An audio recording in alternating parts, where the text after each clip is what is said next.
that sort of little talk from Sarah on Friday, I got a bit behind with the polarization, so I'd just like to make some board notes.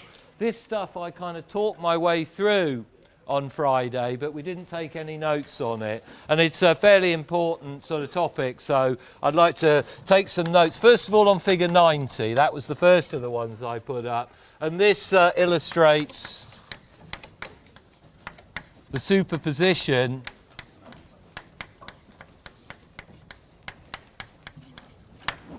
and again, of course, this is a word that's come up again and again in the course.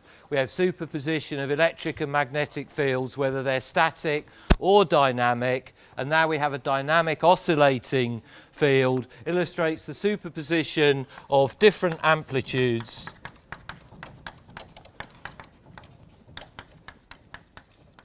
for the X and Y vibrations. And again, remember, in this picture, we're talking about a wave that's coming in the Z direction, and we're looking at the electric field vector, which is oscillating, of course, in the XY plane, but it can oscillate in any direction in the XY plane. So we're looking at different amplitudes for the X and the Y vibration. And again, in fact, it shouldn't really need saying by now that the wave's going in the Z direction, because of course, if the electric field vector is in the XY plane, the wave has got to be going in the Z direction in order to maintain the perpendicular arrangement of the three field vectors. And again, remember, we're not showing the magnetic field vector. It's in there, but we're not showing it. And these are the superposition in this figure when the vibrations are in phase.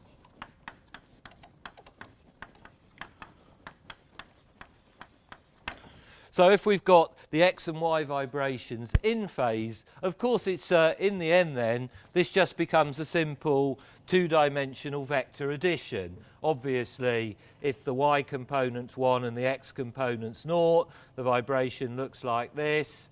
If it's the other way round, E is 0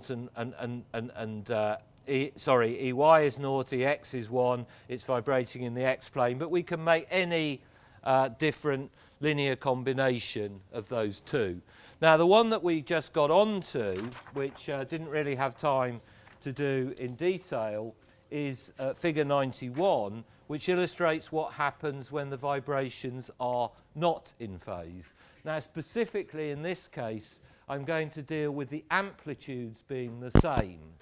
So circularly polarized light is a very specific case where you've got a pi halves phase shift between a quarter of a wavelength, pi halves phase shift between the X and Y vibrations, and equal amplitudes.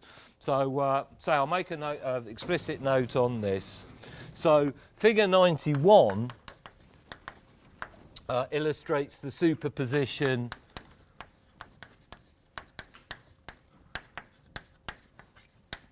I don't know what's happened to my handwriting this morning. Anyway, it illustrates the superposition of X and Y vibrations. Again, the wave, of course, is travelling in the Z direction of equal amplitude.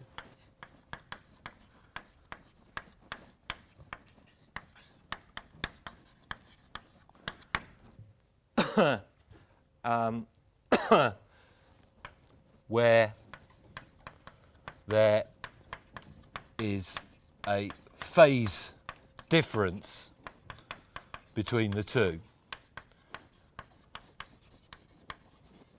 between the X and Y vibrations. So there's a different phase between the two, and this is the, oh, wrong way, let's get it that way. And the general result, let's say this in first, the general result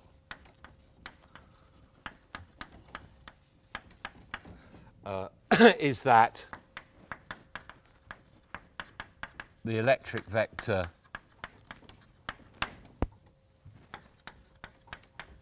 moves around an ellipse. So in general, if we superimpose two vibrations which are out of phase with each other, we get an ellipse. There's only this one single special case. First of all, of course, we reproduce what's shown in part A here is if they're in phase, represented by EX going as cos omega t, EY going as cos omega t, or if you prefer simply 1 and 1, if we work our way around the Argand diagram, we could just represent this as 1 and 1 on the Argand diagram. We just get, again, the straight line. We're back to figure 90. As soon as we get any phase shift, we get elliptically polarized light, and here that is represented as 1 and e to the I pi fourths, or of course I could represent this as the cos pi fourths, represent the phase relationship. And now when I get exactly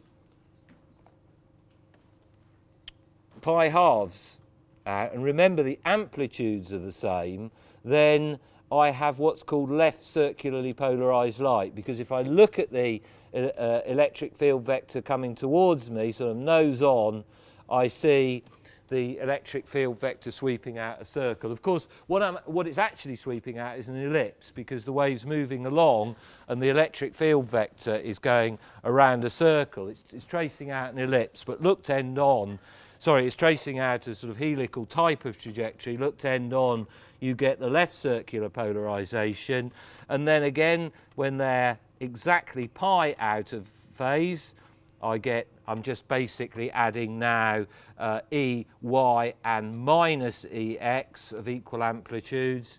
And then finally, okay, so this is these very specific phase relationships, in phase, pi out of phase, and then eventually back in phase again as I go round. These are the three special cases of plane polarization. And then right circular polarization is when we've got 3 pi halves phase difference here, and then back to the right circular polarization, and then elliptical. But the general case, these are these very specific cases, are these exact phase relations. And of course, pi halves is also a quarter of a wavelength. Well, you might be thinking, well, this is all very well, but how on earth would you make light do tricks like this? Well, you can make light do almost anything. I don't know whether any of you follow New Scientist, but some scientists in Erlangen, by interfering 2 green lasers, have actually made a Mobius strip of light. With polarized light, you can make it do quite amazing tricks. The way that you produce the polarized, circularly polarized light, I'll just do very briefly. So we're a little bit behind with the course now. The circularly polarized light looks like this, kind of, if you like, end on.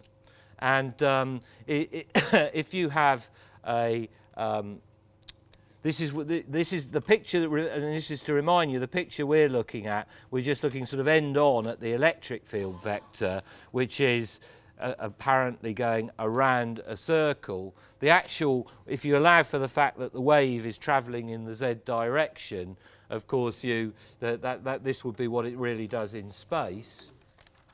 Now, there is an amazing device called a quarter wave plate to produce circularly polarized light from unpolarized light. And it actually consists of 2 things which are stuck together.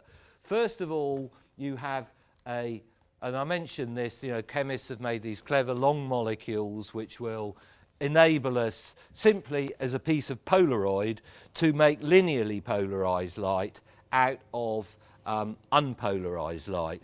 So your linear polarizer is actually relatively straightforward. The quarter wave plate, the next part of it, is actually a little bit more subtle, and it uses the fact, it's illustrated in figure 92 of the course handout, that some materials have got a different refractive index depending on the polarization of the light.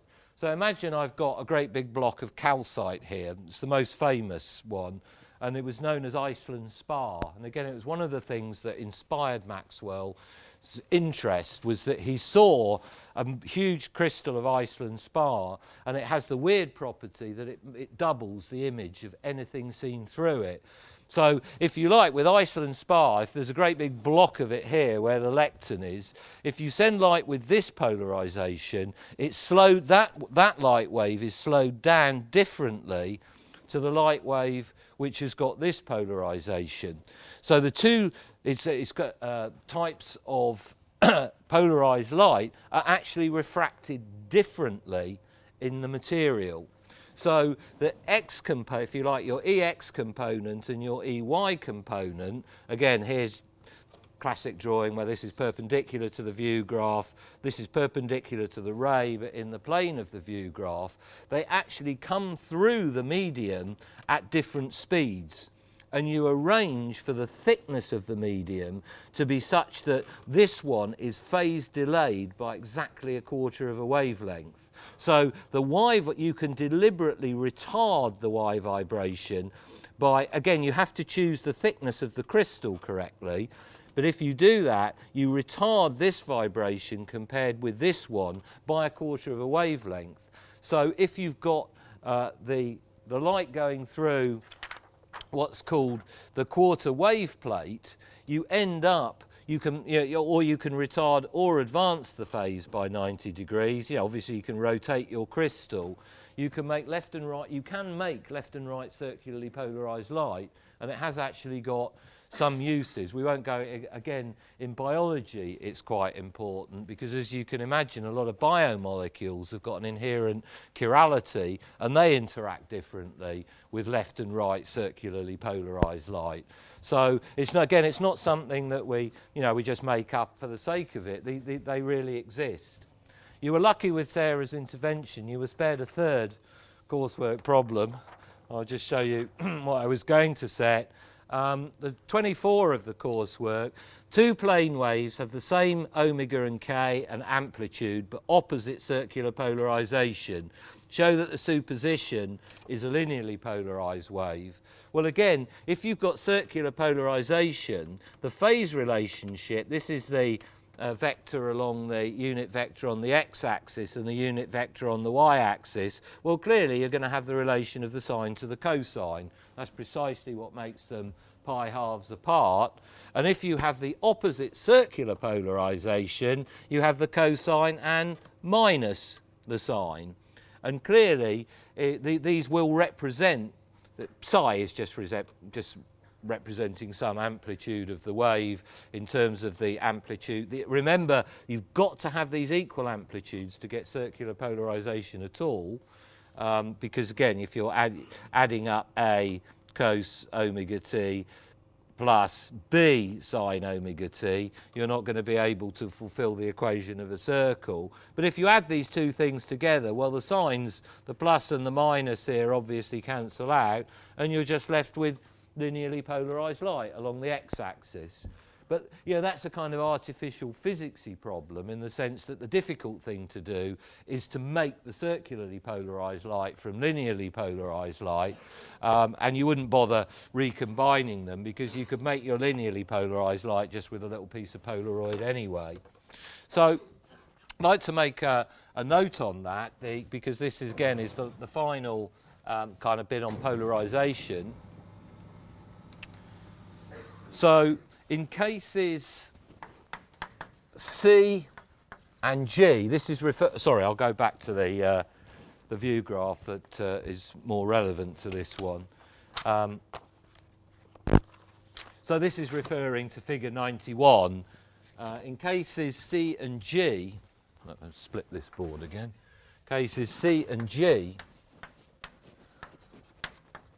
when the phase difference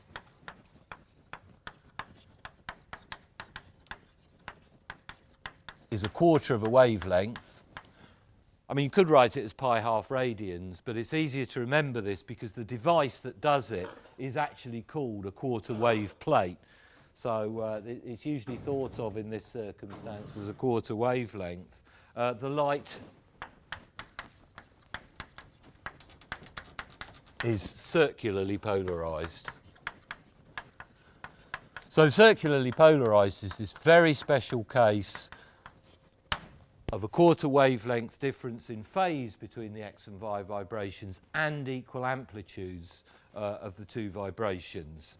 And again, this is the kind of thing that you deal with more in the third year modern optics course, that I'm not going to go into any detail here. It can be produced from linearly polarized light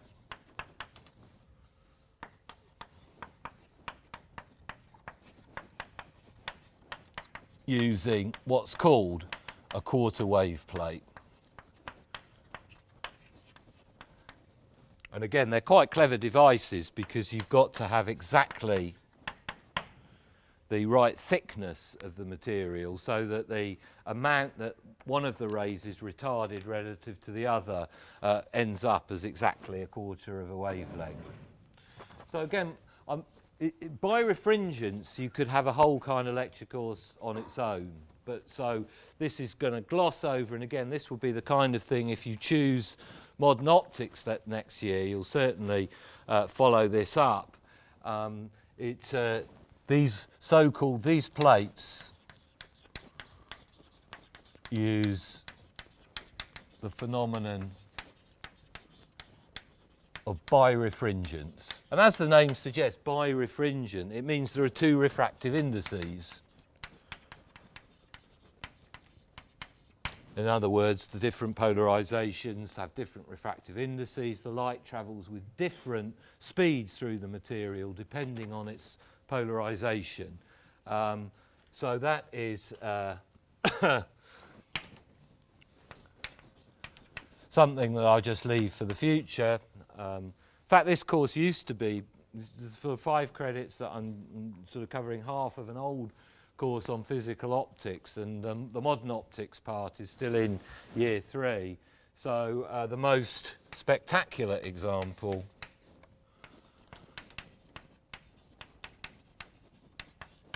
is, and again,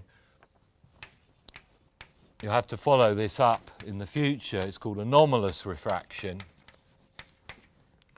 And that's illustrated in figure 92 of the course handout. And again, it's something where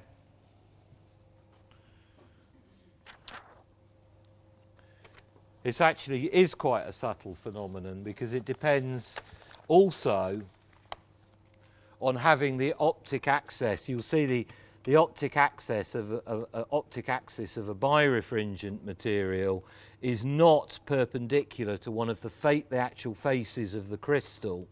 And so with birefringence, one of the rays passes straight through, the other wavefront, it ends up passing straight through, but it comes out of the crystal in a completely different place. And this is precisely what you actually see. This is just a piece of it's called Iceland spar, and I'm lucky enough to have actually seen this crystal. It's at in the University Museum in Oxford. It's a single crystal, and it really is like this, massive thing, and everything behind it is just seen, you know, is seen double.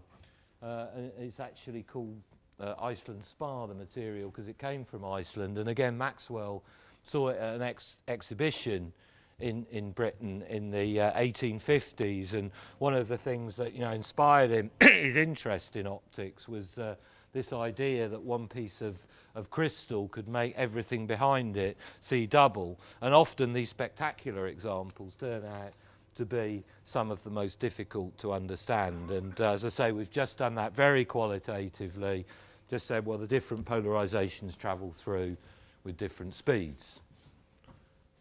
So, you may or may not be pleased to hear we have now done optics. That's, yeah. Now, it's funny actually, in my tutorials, a lot of people have said that they found the optics more difficult. Now, I think from a purely intellectual point of view, the electromagnetism that we did before was much more difficult. It's just less familiar.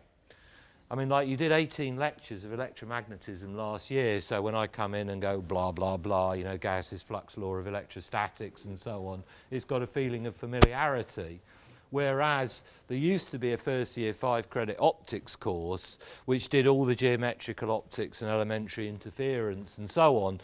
And if you'd done as many lectures of optics in year 1 as you've done of electromagnetism, you'd probably think this stuff was really easy that we've done in the last 3 weeks, but you'd have found the electromagnetism difficult. So, you know, don't be afraid of the optics. It was in a bit of the deep end to go straight into Fourier optics.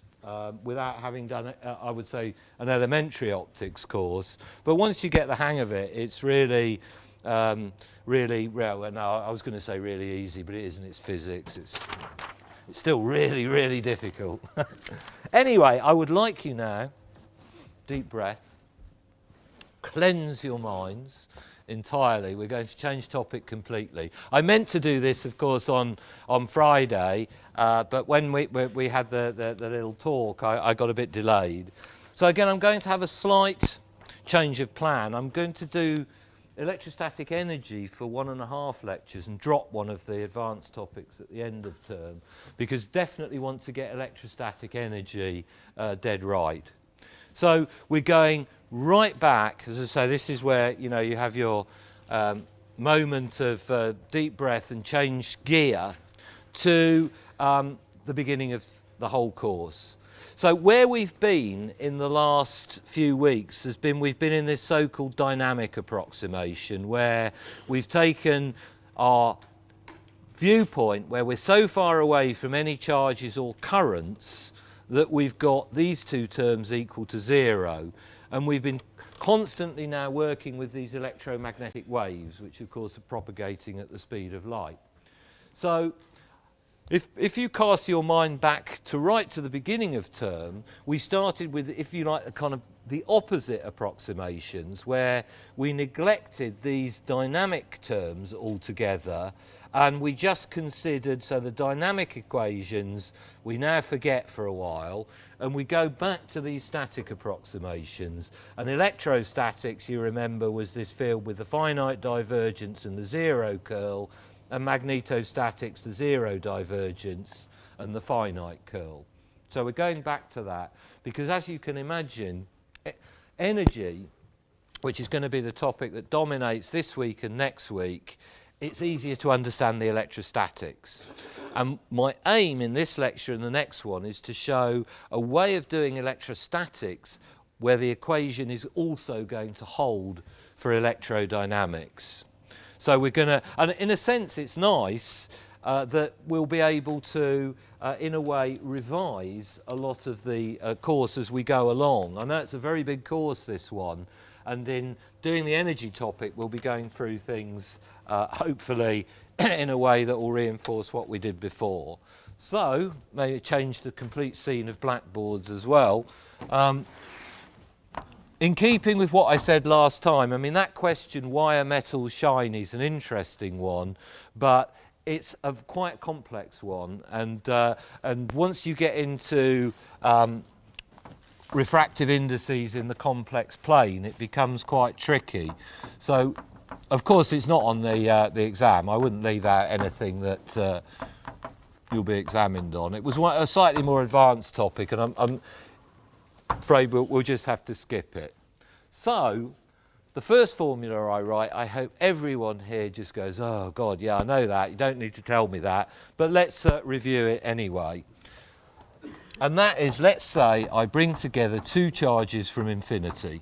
How much work do I have to do? So the work done in bringing two charges together from infinity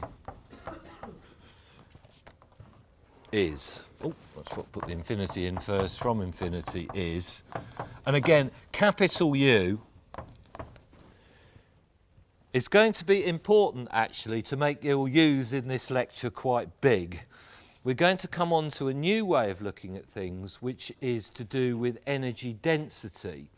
And I'm going to be, in the next lecture, introducing energy density with a small u was units of joules per cubic metre, and it describes how much energy there is at each point in space.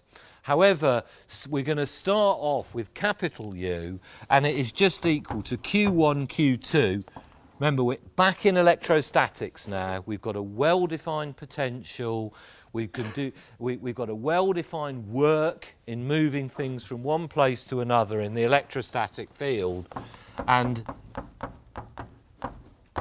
this is the equation which you will have studied quite a bit with Kieran's course last year, where capital U is the electrostatic energy.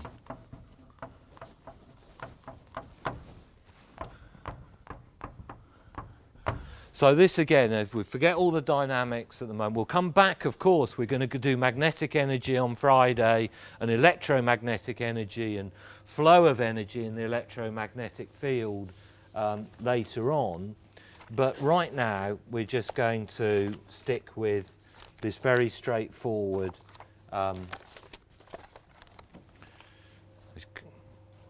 excuse me, idea. And this is absolutely basic. Again, so I say there's a little bit of revision involved in the last couple of weeks of term. There's just a certain amount of work done in carrying a charge from one point in the field to another.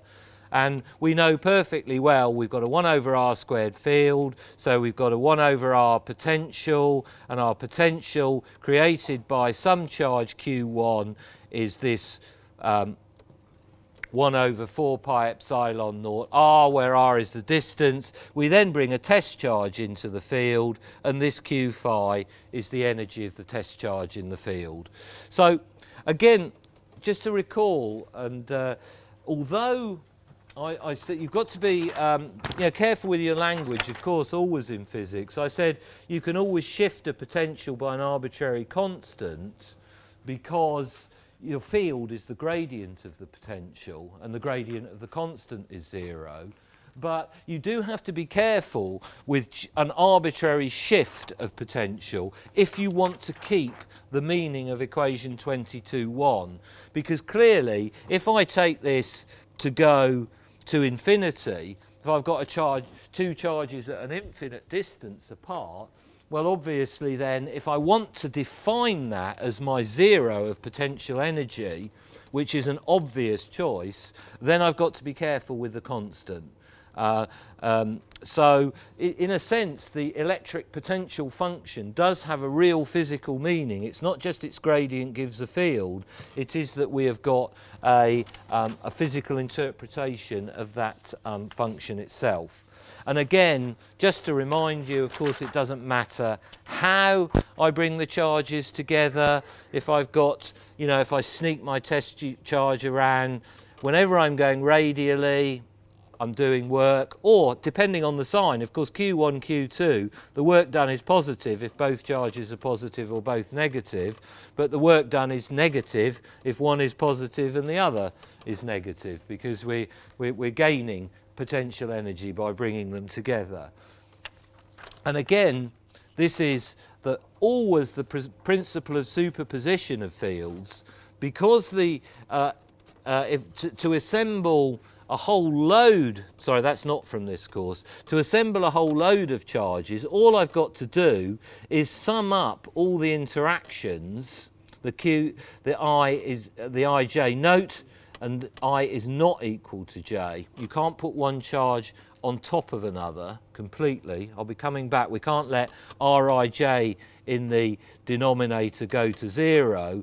But obviously, any pair of charges, the interaction energy is qi, make these now qi, qj. Then to assemble a whole load of charges, all I've got to do is sum up all the pairwise interactions.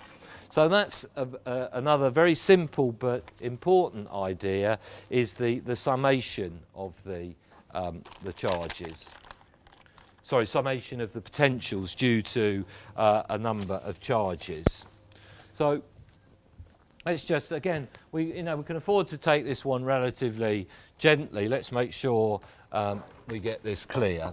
So by the principle of superposition, which we've used loads of times, Maxwell equations are linear, and everything we can get from superposition, the total electrostatic energy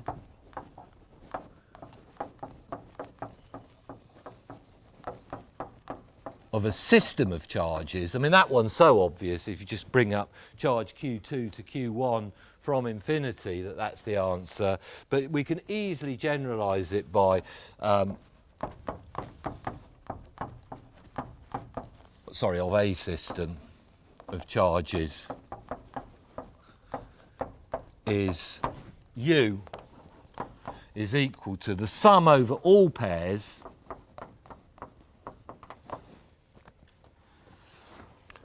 of Qi, Qj over 4 pi epsilon naught Rij. Obviously Rij is the distance between charge I and charge J, and these are their respective charges. So all we've got to do is sum up all the pairs. And again, with modern computing, this is the kind of thing that takes you a nanosecond if you haven't got too many charges in the system.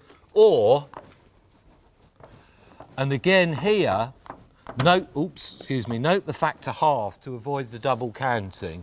Sum over I, sum over j of Qi, Qj over 4 pi epsilon naught Rij. So 22.3. Actually, I'll make a note on that because this often trips people up, where the factor half in equation 22.3 is to avoid double counting. You have to put it in.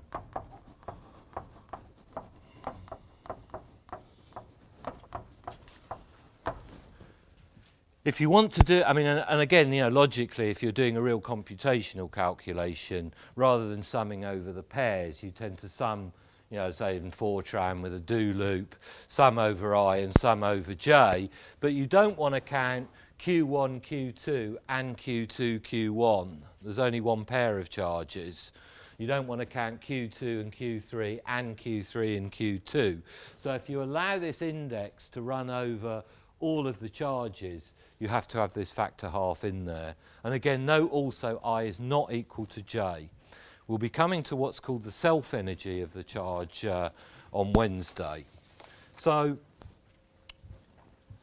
this very humble formula is already incredibly useful in chemistry, and it's used to calculate what are called lattice energies. So just this example, I'm going to do U as my example 1, U for an ionic crystal.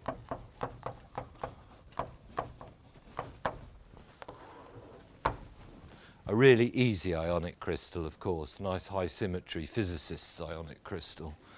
And this is illustrated in figure 96 of the course handout.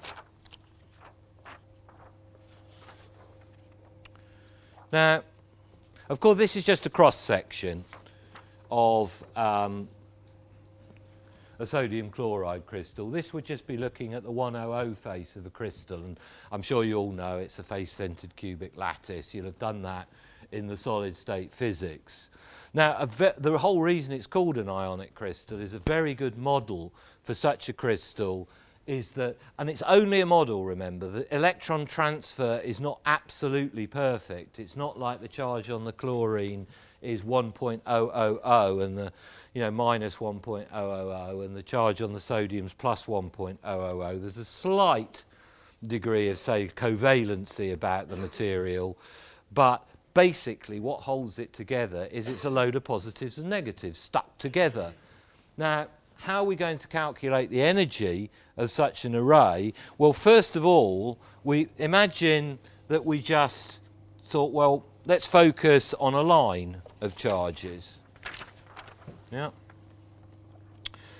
Well, that's going to give us some idea of the lattice energy, and indeed, if we want what I would call a 0th order approximation, we're going to get some vague idea of I mean, of course, this positive's interacting with this negative, this positive, this negative, this positive, this, and the whole thing is going off effectively to infinity.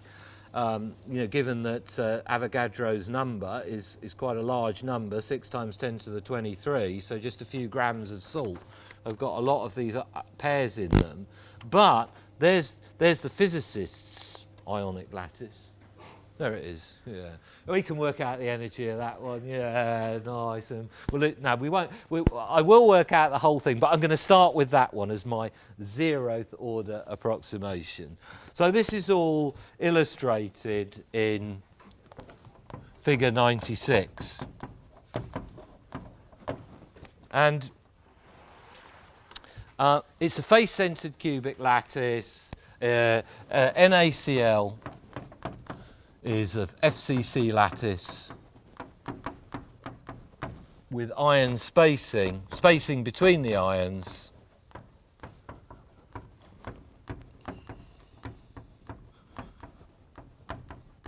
of, look this one up, 2.81 times 10 to the minus 10 meters. And of course that structure would have been determined from X-ray diffraction, and the X-ray diffraction would have been very similar to the kind of Fraunhofer diffraction that we've been studying, but in a regime of wavelengths very much lower than, of course, the regime of light. That's the regime of X-rays. But it is one case where what we did on diffraction does apply to, if you like, the photon-dominated end of the spectrum. So experimentally,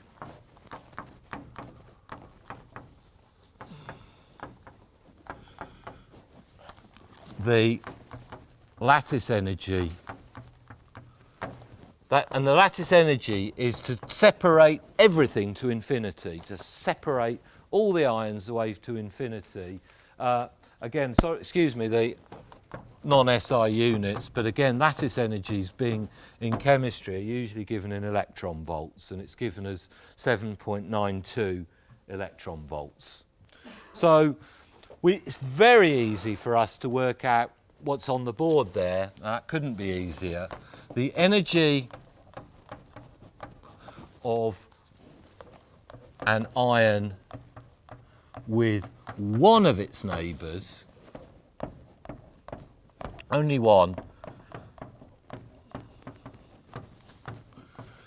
is, and I'm going to use this abbreviation in the rest of the calculation, I'm just going to call it E squared over A, where E squared is just an abbreviation for the electronic charge squared over 4 pi epsilon naught, and A is the spacing of the ions, which we know is that 2.8, again in chemist units, 2.8 angstroms. So a good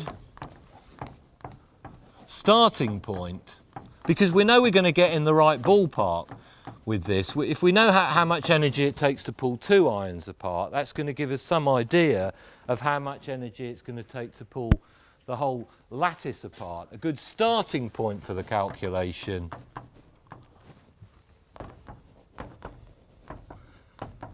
is, let's call it U naught, kind of 0th order approximation. Well, it's a binding energy, minus E squared over A, and it's minus 5.12 EV.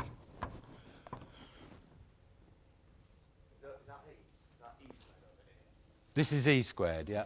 What about the one next to it? Q squared. This is Q subscript D. This is the electronic charge squared, thanks, yeah. So this is the, I mean, that's how much energy it would cost. We can work that, that's just Q1, Q2 over 4 pi epsilon naught A, given that A, we know the electronic charge, we've measured A from X-rays, it's 2.8 times 10 to the minus 10 meters. So in order to pull these 2 ions apart to infinity, costs us 5 electron volts. And you can see, well, that's the right order of magnitude. You know, the final answer is 8 electron volts. So clearly we've got somewhere. Let's now do a line crystal. Again, if we get the energy of the interaction of this one with this one, this one, this one, and this one, and this one, and this one, and so on, going out to infinity in either direction, we'll get, if you like, the energy of an ideal one-dimensional ionic lattice. So let's do that next. So consider next a line of ions. In other words, a one-dimensional ionic crystal.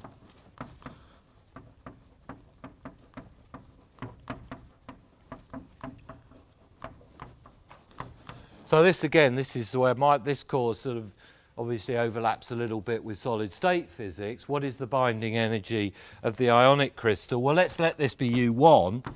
This is our first order that was a real zeroth order approximation. We were just pulling the ions apart. Well, again, with that abbreviation, I've got minus E squared over A, but now I've got two ions of opposite charge at a distance 1A.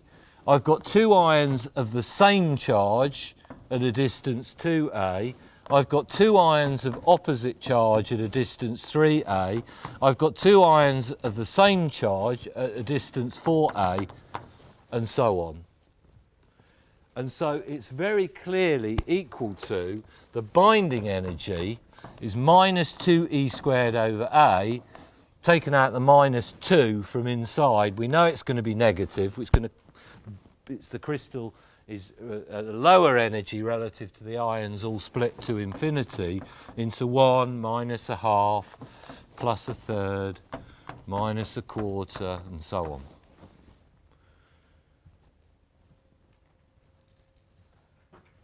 And you all know that series, of course, off by heart.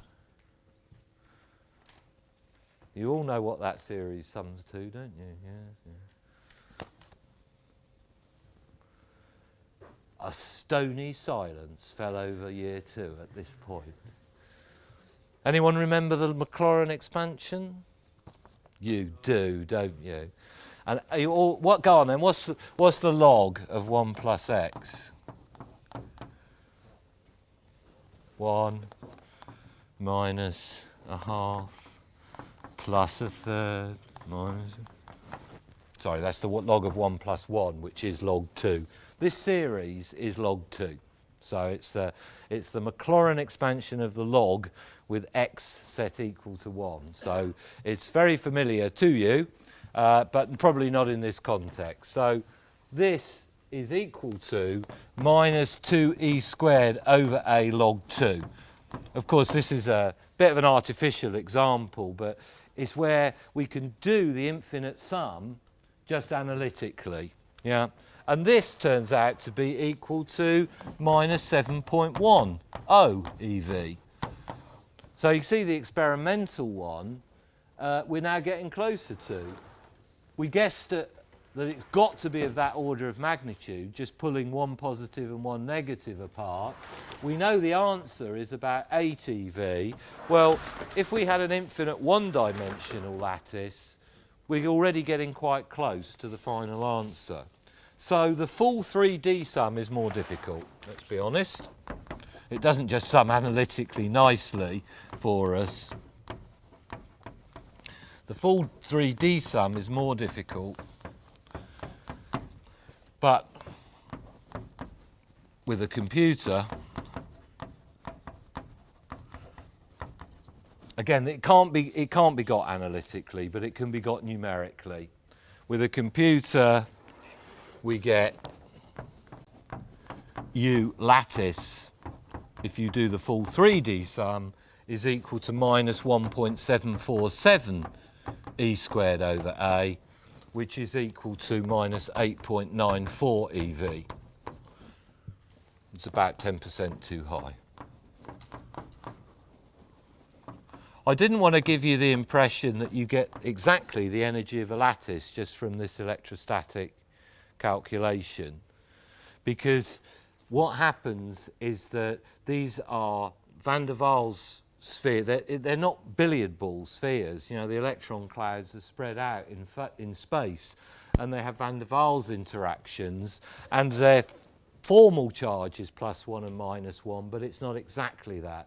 You can't just describe it as a solid little rock-hard ball with a charge of +1 sitting next to a solid rock-hard ball of a charge of -1, which is what we're doing in this model. But you can see, you know, we get a good estimate. The first order is not bad, and the full lattice sum is quite accurate, really, considering what you're doing. And of course, even to do the sum in 2D costs you a lot of computational time, actually, because remember, all these interactions are 1 over r. Wherever you're going, you've got one test ion, and of course the thing is, r is heading off to quite large distances. And a 1 over r 3D sum converges extremely slowly.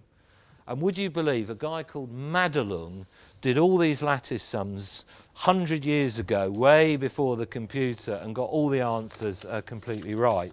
So it's very sad, actually, the way some scientists have worked on things in the past. There's the rock salt structure, we just did that, and the Madelung constant for that is 1.74756.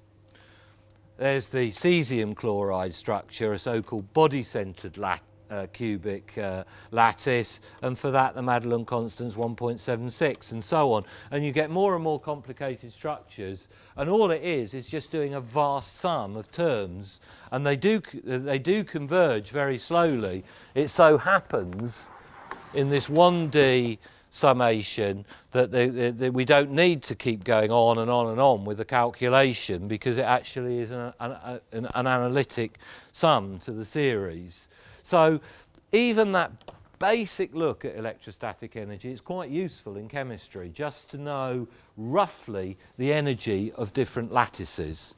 Now, of course, we have not mentioned a thing about point charges in the course to date. And indeed, I'll prove on Wednesday that it is completely incompatible with the Maxwell equations to even have a point charge. Point charges and the Maxwell equations, believe me, they don't mix. We'll see that they produce a series of infinite divergences in energy.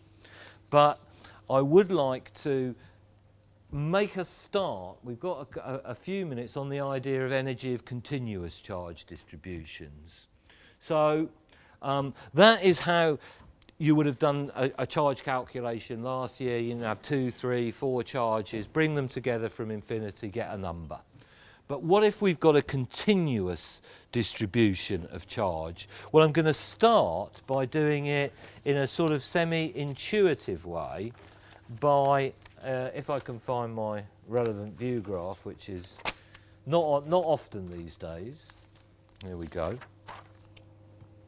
How much energy does it take to assemble a ball of charge? And we've used our imaginary charge sphere several times in the course, but how much energy would I have to use to bring up from infinity all of the charge to make a charge sphere with a total charge of Q and a final radius of A?